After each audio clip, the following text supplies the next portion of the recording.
Welcome to the Save or Scrap YouTube channel. Due to bad audio on this video track, we are trying today with computer-generated audio.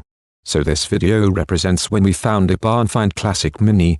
It had been in a collection with other older Minis, including rare several 1960s Mini Cooper S from all over the world. This one has been waiting assembly for many years and to be given a suitable engine. In effect, it's just a rolling shell. Sat in this barn for many years. Once a deal was made, the previous owner was good enough to deliver to my garage. First job was to wash down and clean all the many years of barn dust from it, and the paint came back to a decent shiny finish. The following footage is the car is delivered. It is missing many parts and needs a lot of reassembly. Sit back and enjoy the video walk around. Thanks for watching this video. More content on the channel, including the 1275cc engine being installed into this Mini.